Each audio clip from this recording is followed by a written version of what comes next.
عمرني كنت كنتخيل ان غير نقرا وحده على الرابط يقدر يبدل لي حياتي كامله، يردني من انسان عادي لواحد الانسان راكب فيه الخوف وما قادرش يبقى بوحدو ولا حتى نطفي الضو.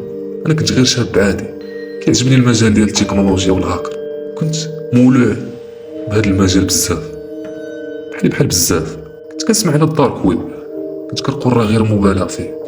كانت عندي واحد الفكره عليه انه غير واحد الموقع اللي كيتباع فيه السلع الممنوعه وكيكونوا فيه الهاكرز وصافي. هادشي اللي كان عندي في الراس. واحد النهار كنت داخل في واحد الجروب في فيسبوك، وداك الجروب كانوا كينشروا فيه الروابط اللي كيكونوا ديال الدارك ويب، وكل واحد كيحط الرابط وكيهضر على داك الرابط اش كاين فيه. بان لي واحد الرابط اللي كان مكتوب فيه هذا الرابط غادي يوريك الجانب اللي ما عمرك شفتيه، ولكن ضروري تدخل بوحدك وفي الليل، ويكون الضو اللي كاين في ديك البيت غير هو الضو اللي خارج من داك الحاسوب ديالك. كان الرابط طويل صراحه وريب، بقيت كنفكر شحال من دقيقه واش ندخل واش ما ندخلش، ولكن في الاخر قلت انا غادي نجرب ونشوف، وغادي ندخل في ساعه ونشوف في ساعه ونخرج. المهم هنا كانت المفاجاه، وقع اللي وقع. قبل ما نبداو ما تنساش تدعمنا بواحد لايك واشتراك، وتهبط دير لنا واحد تعليق زوين اللي غادي يحفزنا باش اننا نزيدو نديرو بحال هاد النوع ديال هاد الفيديوهات. فيلا نكمل لكم اشنو طرا.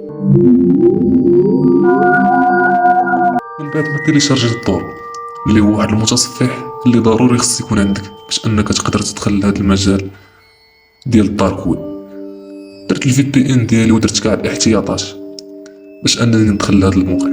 المهم من بعد وطيت على الرابط وهو يدخلني لواحد الموقع اللي في شكل صراحه شتا كحله، واحد الكلمات كيبانو بواحد الشويه وبسلاسه، مكتوب مرحبا بك راك دخلتي للباب. ما كانتش فيه لا تصويره لا فيديو لا والو، غير واحد الكودات كيتحركوا وصافي. واحد الشويه بداو كيبانو واحد الفيديوهات، ولكن الصدمه كل فيديو كان من واحد البلاصه في الدار ديالي، وفي البلاصه فاش كنسكن، الزنقه اللي ساكن فيها، الباركينغ ديال الحومه. انا واقف في باب الدار وانا ناعس مصور من فوق راسي. قلت هادشي ما يمكنش، انا ما عندي حتى شي كاميرا في الدار وما عمرني دخلت لشي موقع اللي يقدر يوصل ليا الكاميرا ديالي، حيت دائما كنت كناخذ الاحتياطات ديالي قبل ما ندخل لاي موقع ولا ندير اي خطوه في الانترنت.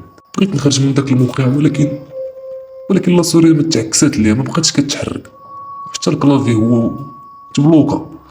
شويه خرج واحد الكتابه في الشاشه مكتوب فيها اللي شاف ما يقدرش ينسى واللي فتح خاصو يستقبل. شويه وهي تجيني واحد الرساله اس ام اس في التليفون ديالي مكتوب فيها راك شديتي الطريق ما غاديش ترجع.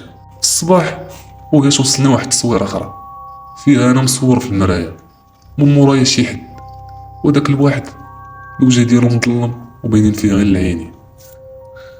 المهم الحوايج بداو كيتزادوا شويه بشويه، والخلعه ولات فيا من الراس ديالي حتى لرجليا. في ديك الليله الضو ولا كيطفى وشعل بوحدو، الباب كيتحل بالليل وتليفوني كيصوني، كنلقى شي اوضيات ديالي بالصوت ديالي وانا ما قلت والو. مشيت بغيت نعاود نبدل لي مود باس ديال كاع لي كونط ديالي في السوشيال ميديا وحتى في المواقع الكونطات ديالي اللي مربوطين بالانترنت. بديت كنسمع واحد الكلام في الودن ديالي اللي ما مفهومش. واحد شويه البيسي ديالي تشعل فيه واحد الفيديو وداك الفيديو ختم بوحدو، والمفاجاه هو انني كنت انا في داك الفيديو وكنت كنهضر، ولكن انا ما عقلتش على راسي واش قلت ديك الهضره ولا ما قلتهاش. كنت كنقول راه في الداخل ديالك، راه ماشي شي حد، راه جزء منك خرج للوجود وغادي يكمل اللي بقى. قلبي وقف شي 3 ديال الثواني، ما بقيتش قادر نهز النفس ديالي. المهم خوت الدار مشيت عند صاحبي، ولكن حتى في الدار ديالو بديت كنحس بدوك الحوايج، وصاحبي حتى هو ولا تيقول لي بانه ولا تيحلم شي احلام اللي خربقاتو وما خلاتوش مرتاح. قال لي بانه كيحلم شي واحد بحالي، الا ان هذاك الانسان عينيه كحل، وتيقول ليه بان ساعتك سالات. من داك النهار وانا ما بقيتش انا، كنت كنضحك، كنت كنخطط للمستقبل ديالي بحال كاع الشباب، كنت عايش. ولكن من دخلت لداك الرابط الضحكه ما بقاتش في الوجه ديالي والراحه ما بقاتش. كل نهار كنفيق بحال الا ما نعستش، كنحس بقلبي كيضرب بواحد الجهد بزاف وعينيا حمرين بزاف. مشيت عند الطبيب النفسي، عاوني شويه وعطاني مهدئات، ولكن بدا كيسولني على المصدر. ما عرفتش منين نبدا ليه. بديت كنحس بشي حاجه كتحرك عند الشمايه، ولا رديت عيني عليها كتمشي بحال الا ما كايناش. كنسمع واحد الصوت كيهمس ليا في الودن ديالي، كيقول لي ما تبقاش شهر، ماشي بعيد، راك دابا وليتي داري. الاحلام ديالي تبدلات، كنلقى راسي محبوس في داخلها، وان الاخر كيدخل بلاصه مني وعيش حياتي بلا ما نحس. واحد النهار مني مشيت ندخل، شافني الباترون وقف قدامي وقال لي، قال لي شكون انت؟ قال لي تبدلتي عليا بزاف. تما شفت راسي في المرايه وانا كنلقى الوجه ديالي تبدل، وعينيا كبار، البشره ديالي بحال الرماد، وتحت عينيا كحل بحال الا ما نعست بزاف ديال الشهور. كنعس وسط النهار بلا ما نحس، ولكن وسط الليل كنفيق قلبي كيضرب بحال غادي ينفجر. كل مره كنسمع نفس الصوت، حتى صحابي ولاو تيبعدوا عليا. واحد صاحبي قال لي، صاحبي راه ملي انت تجي عندي كنحس بالبرد، كنحن بك بحال شي ظل كيشوفني من السقف.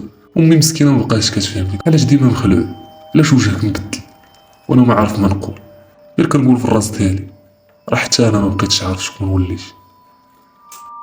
المهم هنا جاتني واحد الفكره، انني غادي نمشي عند البوليس وغادي نشكي لهم كاع داكشي اللي وقع ليا. فاش قررت انني نمشي ما كانش قرار سهل، كنت كنقول في راسي واش غادي يتيقوني، واش غادي يضحكوا عليا، واش حتى هما ممكن يكونوا متورطين. ولكن الخوف وصل لمرحله ما بقيتش كافيه فيها الشكوك، خاصني ندوي.